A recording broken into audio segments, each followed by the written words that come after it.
कि हम बात करेंगे तो इसे हम दो भागों में पढ़ेंगे। कौन कौन से? देखिए स्ट्रक्चर समझ लीजिए पहले कि किस तरीके से हम इस टॉपिक को स्टडी करने वाले हैं। तो देखिए दो भागों में हम इसको पढ़ने वाले हैं। एक है हिमालयी अपवाह तंत्र और प्रायद्वीपीय अपवाह तंत्र। हिमालयी अपवाह तंत्र में हम सिंधु नदी तंत्र, गंगा नदी तंत्र और ब्रह्मपुत्र नदी तंत्र की बात करेंगे। मतलब इसमें जो मुख्य नदी होगी वो कौन सी होगी? सिंधु नदी होगी, गंगा नदी होगी और ब्रह्मपुत्र नदी होगी। और इन मुख्य नदियों की बहुत सारी क्या होती है? सहायक नदियां होती है। तो वही हम इसमें डिस्कस करने वाले हैं। सेकंड देखिए, प्रायद्वीपीय अपवाह तंत्र में हम मध्य और दक्षिण भारत की नदियों को डिस्कस करेंगे, जैसे कि नर्मदा नदी, ताप्ती नदी, महानदी, गोदावरी, कृष्णा, कावेरी। इन सब नदियों को हम डिस्कस करेंगे प्रायद्वीपीय अपवाह तंत्र में। और लास्ट में देखिए कुछ इंपॉर्टेंट नदियां मैं आपसे डिस्कस करूंगा जहां से एग्जाम में अक्सर क्वेश्चन पूछ लेते हैं। तो सबसे पहले देखिए हम हिमालयी अपवाह तंत्र की बात करेंगे, जिसमें हम पढ़ेंगे सिंधु नदी तंत्र को।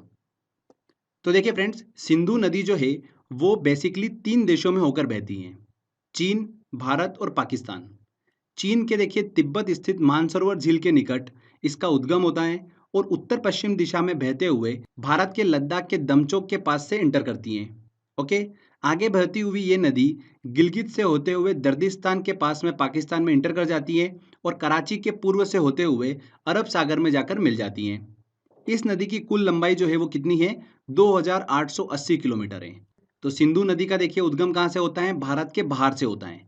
चीन के तिब्बत स्थित मानसरोवर झील के निकट से सिंधु नदी का उद्गम होता है। भारत होते हुए ये पाकिस्तान में इंटर करती हैं और अरब सागर में जाकर मिल जाती हैं।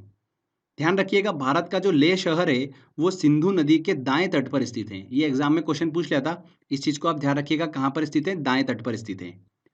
सिंधु नदी के देखिए अरब सागर में मिलने से पहले इसमें 5 प्रमुख इसकी सहायक नदियां जो है वो आकर मिलती है। कौन कौन सी? चेनाब, झेलम, रावी, व्यास और सतलज नदी। ये पांचों नदियां जो है वो सिंधु नदी में आकर मिलती हैं। उसके बाद में सिंधु नदी जो है वो अरब सागर में जाकर मिल जाती हैं। इसमें देखिए चेनाब और सतलज इसकी दो सबसे बड़ी सहायक नदियां हैं। चलिए एक एक करके समझ लेते हैं। चेनाब नदी की हम सबसे पहले बात करते हैं। ये सिंधु नदी की सबसे बड़ी सहायक नदी है। इसका उद्गम जो है वो हिमाचल प्रदेश के देखिए K12 लारा दर्रे से होता है। हिमाचल प्रदेश में इस नदी का निर्माण जो है वो दो नदियों से होता है, एक चंद्रा और भागा। इसलिए इसे हिमाचल प्रदेश में चंद्रभागा नदी के नाम से भी जाना जाता है। चेनाब नदी को चंद्रभागा नदी के नाम से भी जाना जाता है हिमाचल प्रदेश में। इंपॉर्टेंट है, क्वेश्चन पूछा जा सकता है यहाँ से, ध्यान रखिएगा। आगे बहती हुई ये नदी पाकिस्तान में जाकर सिंधु नदी से मिल जाती हैं। सिंधु नदी में मिलने से पहले इसमें झेलम, रावी, सतलज, व्यास नदी आकर मिलती हैं। किसमें? चेनाब नदी में। चलिए कौन सी नदी कहाँ पर मिलती है इस चीज को हम देख लेते हैं। सबसे पहले बात करते हैं झेलम नदी की। झेलम नदी का उद्गम जो है वो कश्मीर घाटी के बेरीनाग के निकट से होता है। ये नदी 170 किलोमीटर भारत पाकिस्तान सीमा का निर्माण करती हुई पाकिस्तान के जंग के निकट चेनाब नदी में आकर मिल जाती हैं। झेलम नदी कहाँ से उद्गम होता है? कश्मीर घाटी के बेरीनाग से इसका उद्गम होता है। इसके बाद देखिए रावी नदी की बात करते हैं। तो ये नदी हिमाचल प्रदेश के रोहतांग दर्रे से निकलती है और कश्मीर पंजाब होते हुए पाकिस्तान के जंग के निकट चेनाब नदी में आकर मिल जाती हैं। क्लियर? इसके बाद देखिए सतलज नदी की बात करते हैं।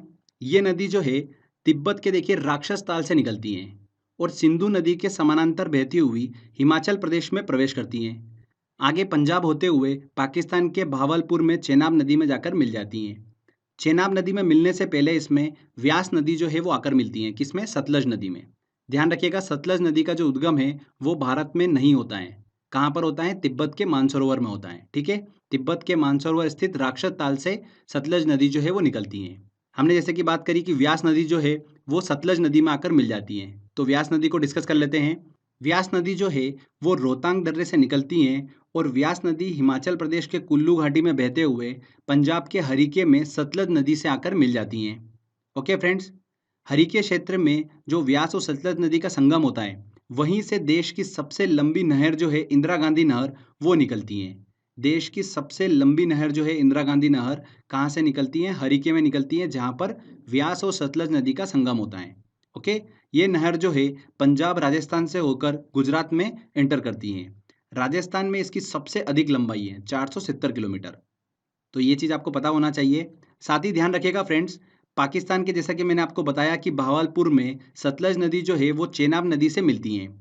तब ये चेनाब से मिलने के बाद में पंचनद नदी का निर्माण करती है। मतलब इस पॉइंट पर पांचों नदियां जो है वो एक हो जाती हैं। झेलम, रावी, सतलज, व्यास और चेनाब, ये पांचों नदियां एक होकर आगे बढ़ती हैं, इसीलिए इसे पंचनद नदी का नाम दिया गया है।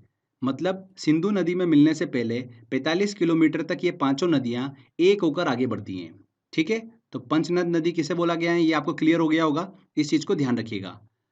अब देखिए फ्रेंड्स, दिमाग में एक बात आती है कि सिंधु, चेनाब, झेलम, रावी, सतलज और व्यास नदी जो है ये सारी नदियां भारत में होते हुए बहती हैं, उसके बाद में पाकिस्तान में एंटर करती हैं। तो भारत अगर पूरी तरह से इन नदियों को रोक ले तो पाकिस्तान के पास तो पानी कैसे पहुंचेगा। तो इसको ध्यान में रखकर एक सिंधु जल समझौता हुआ था 1960 में पानी के वितरण के लिए। तो ये चीज़ भी आपको पता होना चाहिए, इसलिए ध्यान से सुनिएगा। 1960 में भारत और पाकिस्तान के बीच में एक संधि हुई थी, सिंधु जल संधि।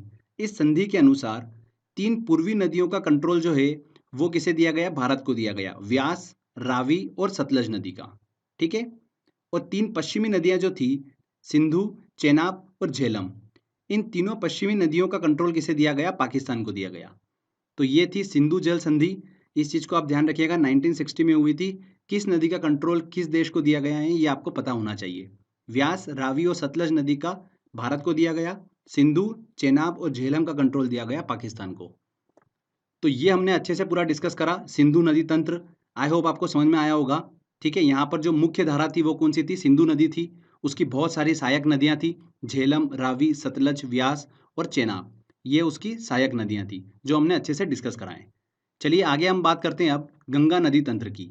इंपॉर्टेंट है,